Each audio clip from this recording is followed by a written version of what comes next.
यही संबल को लेकर, रशीदी इधर साहब उधर को वो लेकर। बात कहना चाह रहे देखिए, हैं आप कि इस कुछ तरह की लोग बेवकूफी अपनी करते हैं। आराम वाली जगह पर बैठे और बाकी मुसलमानों से बोल रहे हैं कि चलिए भैया आप आगे चले जाइए। साजिद भाई, मतलब ये भी आप समझिए कि क्या कहना चाह रहे हैं। और उन्होंने स्पष्ट कहा कि अगर आप वक्फ का विरोध कर रहे हैं, वक्फ बिल का, तो देखिए उसका विरोध साजिद रशीदी जी भी कर रहे हैं। लेकिन उन्होंने कहा कि विरोध करते करते आप हिंदू मंदिरों पर पहुंच जाएंगे तो ये गलत है। सैयद जव्वाद भाई, आपका नजरिया क्या, ये गलत है कि नहीं है जो बयान था? जी बहुत बहुत धन्यवाद आपका हिमांशु भाई, आपको और आपके सभी दर्शकों को मेरा जय हिंद जय संविधान। देखिए, वक्फ बोर्ड को लेकर के मैंने कई मौजू पे कह रखा है कि वक्फ बोर्ड भारत सरकार अपने और खास तौर पे आदरणीय नरेंद्र मोदी जी की सरकार वक्फ बोर्ड के बहाने अपने चंद उद्योगपति मित्रों को बचाने की कोशिश कर रही है। और ये जो वक्फ की संपत्ति है इसको लेकर के या इसके अंदर जो अपने लोग बैठाने की कोशिश कर रही है वो अपने चंद उद्योगपति मित्रों को फायदा पहुंचाने। वो उसका उदाहरण मैं क्यों दे रहा हूं, क्योंकि जिस तरीके से इन्होंने अयोध्या में डिफेंस की जमीन अपने चंद उद्योगपति मित्रों को बेची है, उसी तरीके से जो वक्फ की प्रॉपर्टी है वो हिंदुस्तान की प्रीमियम प्रॉपर्टीज है। और वो प्रीमियम प्रॉपर्टीज पे ये चंद उद्योगपति मित्रों को दे करके उस पे बड़े बड़े कॉर्पोरेट्स बनाए जाएंगे। और बहुत सी वक्फ की संपत्ति पर कब्जा ऑलरेडी बड़े बड़े उद्योगपतियों ने कर रखा है। इसीलिए उनको बचाने के लिए ये बिल लेकर के आया जा रहा है। चाहे आप मुंबई के अंदर देख लीजिए, बड़े उद्योगपति साहब का घर जो है वो वक्फ की संपत्ति पे है और कोर्ट में केस चल रहा है उसके ऊपर। ये मेरी बात नहीं, आप बताइएगा। मेरा सवाल ये था कि वक्फ बिल का आप विरोध कर रहे हैं, आप कीजिए, आपके जो तथ्य आप सामने रखिए, लेकिन उसके सहारे निशाना आपका कहां हिंदू मंदिरों पर और उसके खजानों पर जो आप ये बात कर रहे हैं, वो सही मान रहे हैं कि नहीं? देखिए, कल्बे जव्वाद साहब ने एक सजेशन दिया है कि आदरणीय प्रधानमंत्री जी गरीबी हटाने की बात कर रहे हैं, देश में भुखमरी हटाने की बात कर रहे हैं। आप आजाद मुल्क में रहते हैं, उनका एक सजेशन है ये। उन्होंने तो ये नहीं कहा कि हम हमला कर देंगे और कर लेंगे। उन्होंने भारत सरकार के बारे में सजेशन तो ये भी हो सकता है। नहीं यहाँ तक कह रहे हैं कि उन्होंने ये शुक्र है उन्होंने ये नहीं कहा कि हमला कर देंगे, चोरी कर लेंगे, डकैती डाल देंगे। बताइए ये तो हाल है हिंदुस्तान के जव्वाद साहब का। ये हाल है कि देखो, शुक्र करो, आपके ऊपर एहसान किया कि उन्होंने कहा कि हम डकैती डाल के नहीं ले लेंगे। अभी तो वो सिर्फ एडवाइस दे रहे हैं भैया कि वहां से निकाल। ये है हालत, ये है मानसिकता इन लोगों की, ये मानसिकता। हाँ ठीक है, 10 सेकंड देखिए, उन्होंने कितना अच्छा भारत सरकार को एक सजेशन दिया है। भारत के अंदर दलितों के ऊपर, ओबीसी के ऊपर, माइनॉरिटीज के ऊपर तो चलिए आप करते रहते हैं, लेकिन देश को गरीबी से लड़ना है, भूखमरी से लड़ना है। हंगर इंडेक्स में भारत का कौन सा स्थान है, बात कर लीजिए आप आकर के। अच्छा ठीक है, हिमांशु मैं इसका जवाब दे देता हूं। एक जवाब जल्दी से दीजिए प्लीज। ये जव्वाद साहब आप मुझे लगता है कि जव्वाद साहब आप मुझे थोड़े बहुत पढ़े लिखे आदमी लगते हैं, और पढ़े लिखे होने के कारण मैं आपसे ये कहना चाहता हूं कि ये रोज जो जुमला छोड़ते ना कि भुखमरी, बेरोजगारी, आप आंकड़ों पे बात करो। अभी क्या 25 से 27 करोड़ लोग तक पिछले 5 साल में गरीबी की रेखा से बाहर निकले कि नहीं निकले? जिस आधार पर अब तक गरीबी परिभाषित की जाती थी, इन्हीं आंकड़ों के आधार पर जव्वाद साहब ये छोड़ो, आप पिछली आप कोई कालाहांडी की खबर आती है जहां भुखमरी से व्यक्ति मर रहा है? कोई आती है? नहीं आती। रिजवी साहब रुकिए, अभी सैयद जव्वाद और अवनीश अवस्थी जी हैं, इनकी बात हो जाने दीजिए। हिमांशु आपने पिछली बार भुखमरी से मरने वाली खबर कब सुनी थी? और अगर जहां पेपर आमने सामने लाइए, एक सामने सवाल जवाब हो जाए प्लीज। हाँ बिल्कुल, मैं कह रहा हूं बताइए, एक करके आंकड़े पेश करो। 30 सेकंड बस, अभी इसी समय आंकड़े पेश करो। कितने लोग पिछले 5 सालों में भुखमरी से कितने लोग मरे? आंकड़े कहां है आपके पास? अरे आंकड़े बताओ, आप सुनना नहीं है मुझे, मुझे आंकड़े बताओ, मुझे डाटा बताओ। यहाँ पे आके बोल दिया लोग भुखमरी से मर रहे हैं, लोग गरीबी से। आप बताइए ना, 25 करोड़ लोग गरीबी की रेखा से बाहर आए कि नहीं आए? गरीबी से दूर हुए कि नहीं हुए? मुझे आंकड़ों पे बात करनी है। बोलिए, ये मुझे भाषण नहीं सुनना है। बोलिए आंकड़े बताओ, अभी इसी समय आंकड़े बताओ। कहां से आंकड़े आपके पास आए? वो जो कहता है कि पाकिस्तान से भी नीचे हम भुखमरी के उसमें, उस आंकड़े की बात कर रहे हो आप? ओके जहाँ पे आटे के लिए लोग एक दूसरे की जान ले रहे हैं। अच्छा अब बोलिए दीजिए, हाँ बोलिए जी, बोलिए हिमांशु यार क्या लगा नहीं बोलिए प्रॉब्लम है। नहीं सवाल मैं ये कह रहा हूँ आंकड़े दो, आंकड़े, मैं बिना आंकड़े के बात नहीं सुनूंगा। हाँ ठीक है, आंकड़े दो, आंकड़े दे रहे कि नहीं दे रहे वो तो सुनिए। सुबह तक करो, छाता छाप लोग बर्दाश्त नहीं करते। अरे बर्दाश्त कर रहे हैं आप, बताओ पिछले एक साल में, पिछले एक फाइनेंशियल ईयर में कितने लोग भुखमरी से मरे, आपके पास कहाँ आंकड़े? प्लीज सर थोड़ा सा भाई छाता छाप नहीं छुपेंगे। मैं कह रहा हूँ 80 करोड़ लोगों को राशन मिल रहा है, सरकार दे रही नहीं दे रही है?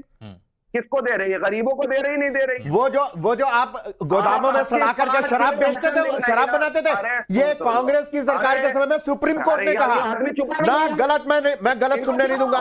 सुप्रीम कोर्ट का आदेश था कि गोदामों में सड़ा करके, गेहूं को सड़ा करके शराब बनाने वाली कंपनियों को बेचने की बजाय आप ये बांटते क्यों नहीं हो? अच्छा ठीक है, उस 80 करोड़ में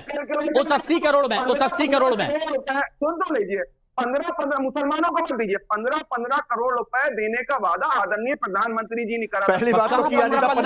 15 करोड़ कैसे 15 लाख से 15 करोड़ पे आ गए। 15 करोड़ कैसे? ये 15 लाख से 15 करोड़ पे आ गए। ये 15 लाख से 15 करोड़, ये जब आउट ऑफ ट्रैक जा रहे हैं, आउट ऑफ ट्रैक जा रहे हैं। प्लीज अब मैं यहाँ पर कहूंगा एक चीज, मैं कहूंगा कि अगर आप वो 80 करोड़ की बात कर रहे हैं तो उस 80 करोड़ में, हाँ जी, उस 80 करोड़ में हिंदू मुस्लिम दोनों हैं। अरे 10 सेकंड सुनिए 10 सेकंड प्लीज दीजिए। 15 लाख रुपए आदरणीय प्रधानमंत्री जी ने देने का वादा करा था। हम मुसलमानों को नहीं चाहिए। अरे बड़ी जिम्मेदारी, फिर आप बोलेंगे हमें इग्नोर कर दिया जाता है। हिंदू भाइयों को दे दीजिए। ये कौन है मुसलमानों के प्रतिनिधि जो कह रहे थे नहीं चाहिए? नहीं, उसमें उन्होंने कहा कि गरीब हिंदुओं को दान कीजिए। कलवे जव्वाद साहब ने एक बात कही, अब इसी पर मेरे को जानना है। प्लीज रिजवी साहब, प्लीज रिजवी साहब एक बात बताइए, मुमताज आलम रिजवी जी, जो कलवे जव्वाद साहब ने कहा कि गरीब हिंदुओं को दान कर दीजिए, सरकार को ये कर देना चाहिए, आपने कहा कि बड़ा दिल है, उनकी बात को समझना चाहिए, वो शुरुआत इस तरह से भी तो कर सकते थे कि इतनी सारी जो वक्फ की जमीन है, उन जमीनों में से कुछ दान करके गरीबों में बांट दिया जाए तो वो भी अमीर हो जाएंगे। अरबों की उधर है, अरबों की इधर है, बराबरी का करते हैं ना बात। अरे भाई आप लोग समझ नहीं रहे हो, गुमराह हो रहे हो। पहले बात समझ लो। हाँ। ये जमीनें जो हैं जिस पे मस्जिदें बनी हुई हैं, मस्जिद जो है कोई कारोबार की जगह नहीं, नंबर 1। कब्रस्तान बने हुए हैं, जमीन है जिन पर मंदिर बने हुए हैं, नंबर 1। इसी तरीके से इमाम बाड़े बने हुए हैं। 1 मिनट, आप हमें बोलने नहीं देते, उनको तो बोलने देते हो यार। मैंने बिल्कुल तुरंत बोला, फिर हमें क्यों बिठाते हो इतना? हाँ बताइए तो मुझे पूरी बात तो कर लेने दो। कह रहे हो दान दे दो, अरे ले जाओ मस्जिद का क्या करोगे? नमाज पढ़ो ना आके। नहीं ये देखिए ना, फिर आप यही वाली बात कर रहे हैं। कई जगह पर साउथ में जहां पर मंदिर है वो भी आपके वक्फ बोर्ड में आ जाती है, कहीं पर दुकानें हैं वो भी वक्फ बोर्ड में आ जाती है।